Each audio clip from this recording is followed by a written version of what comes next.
എല്ലാവർക്കും നമസ്കാരം. ഡെയിലി ടെസ്റ്റിലേക്ക് സ്വാഗതം. സാധാരണഗതിയിൽ 10 ചോദ്യങ്ങൾ നമ്മൾ ഡിസ്കസ് ചെയ്യുക. അത് കഴിഞ്ഞിട്ട് അതിൻ്റെ ആൻസേഴ്സ് ഒത്തു നോക്കി എത്രയാണ് കട്ട് ഓഫ് എന്ന് നിശ്ചയിച്ച് നിങ്ങൾ റെസ്പോണ്ട് ചെയ്യാറാണ് പതിവ്. അപ്പോൾ ഇന്നും അതുപോലെ തന്നെ 10 ചോദ്യങ്ങളാണ്. ആദ്യത്തെ ചോദ്യത്തിലേക്ക് കടക്കാം.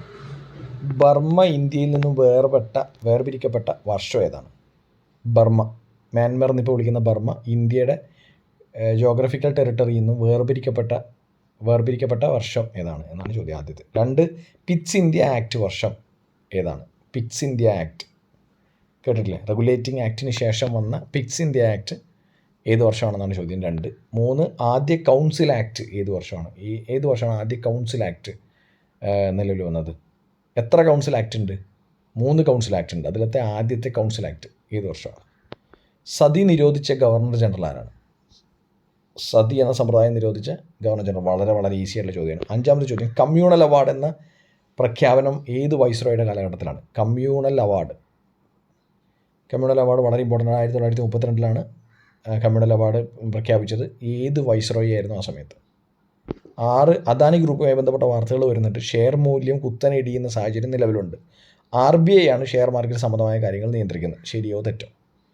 അദാനി ഗ്രൂപ്പിൻ്റെ ഷെയർ വാല്യൂ ഇടിഞ്ഞു എന്ന് പറഞ്ഞിട്ട് ന്യൂസുകൾ വന്നുകൊണ്ടിരിക്കുകയാണ്.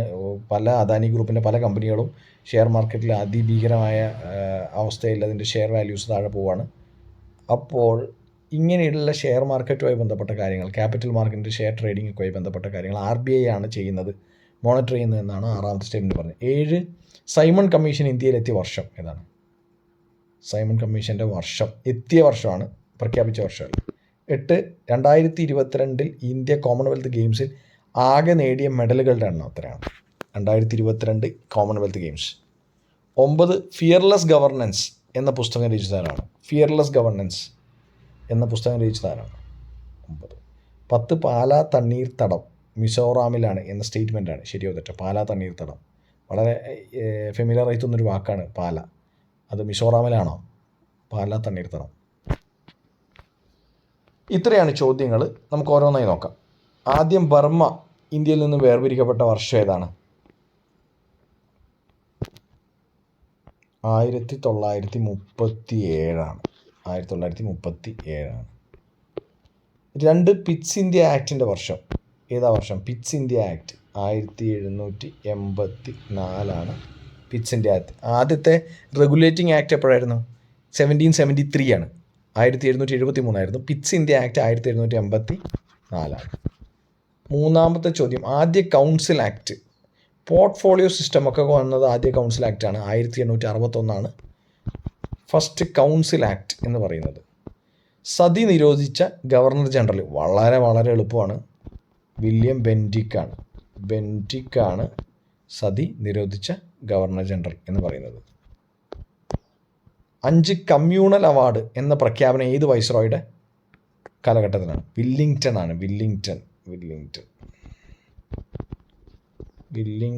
ആണ് വൈസ്രോയുടെ പേര്. കമ്മ്യൂണൽ അവാർഡ് 1932 കമ്മ്യൂണൽ അവാർഡ് പ്രഖ്യാപിച്ചത്.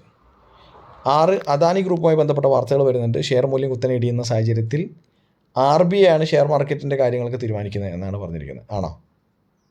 RBI ആണോ ഷെയർ മാർക്കറ്റുമായി ബന്ധപ്പെട്ടത്? SEBI ആണ്, securities and exchange board of India, SEBI. Simon commission ഇന്ത്യയിലെത്തിയ വർഷം ഏതാണ്? 1927 28. 2022 ഇന്ത്യ കോമൺവെൽത്ത് ഗെയിംസിൽ ആകെ നേടിയ മെഡലുകളുടെ എണ്ണം 61. ഫിയർലെസ് ഗവർണൻസ്, കിരൺ ബേദിയാണ് ഫിയർലെസ് ഗവർണൻസ് എന്ന പുസ്തകം രചിച്ചത്. Fearless governance, Kiran Bedi. 10, പാലാ തണ്ണീർത്തടം മിസോറാമിലാണോ? കേരളത്തിലാണോ പാല? പക്ഷേ പാലാ തണ്ണീർത്തടം എവിടെയാണ്? വെറ്റ്ലാൻഡ് എവിടെയാണ്? മിസോറാമിലാണ്. ശരിയാണ്, സ്റ്റേറ്റ്മെൻറ്റ് ശരിയാണ്. ഈ സ്റ്റേറ്റ്മെൻ്റ് അപ്പോൾ തെറ്റാണ് കേട്ടോ. RBI ആണ് എന്ന് പറയുന്നത് തെറ്റാണ്, കാരണം SEBI ആണ് ഞാൻ പറഞ്ഞു കഴിഞ്ഞു. ഇത് ശരിയാണ്. പാലാ തണ്ണീർത്തടം മിസോറാമിലാണ്. വെറ്റ്ലാൻഡുമായി ബന്ധപ്പെട്ട കൺവെൻഷൻ എന്താണ്? റാംസാർ കൺവെൻഷനാണ്. റാംസാർ കൺവെൻഷനാണ് വെറ്റ്ലാൻഡുമായി ബന്ധപ്പെട്ട, തണ്ണീർത്തടവുമായി ബന്ധപ്പെട്ട കൺവെൻഷൻ. ഇത്രയും കാര്യങ്ങളാണ് ഉള്ളത്. ഇത് വളരെ ഈസി ആയിട്ടുള്ള ചോദ്യങ്ങളായിരുന്നു. അതുകൊണ്ട് തന്നെ കട്ട് ഓഫ് 8 വെക്കാം നമുക്ക്. 10ൽ 8 മാർക്കാണ് ഇന്നത്തെ ടെസ്റ്റിൻ്റെ കട്ട് ഓഫ്. കൗൺസിൽ ആക്ടുകൾ നോക്കണം, അതുപോലെ തന്നെ റെഗുലേറ്റേഴ്സ് നോക്കണം, ചില കമ്മീഷൻസ് നോക്കണം. പിന്നെ ഈ പറഞ്ഞ പോലെ പല തവണയായിട്ട് ഈ റാംസാർ സൈറ്റുകൾ എണ്ണം കൂട്ടിക്കൊണ്ടിരിക്കുകയാണ്. അതുകൊണ്ട് ഏറ്റവും പുതിയ സൈറ്റുകൾ, ഇപ്പോൾ റാംസാർ സൈറ്റായിട്ട് പ്രഖ്യാപിക്കുന്ന പുതിയ സൈറ്റുകളും നമ്മൾ ശ്രദ്ധിക്കേണ്ടതാണ്, കറണ്ട് അഫയേഴ്സിലൊക്കെ ശ്രദ്ധിക്കേണ്ടതാണ്. അപ്പോൾ ഇത്രയാണ് ഇന്നത്തെ ഡെയിലി ടെസ്റ്റിൽ പറയാനുള്ളത്. Okay, bye, take care.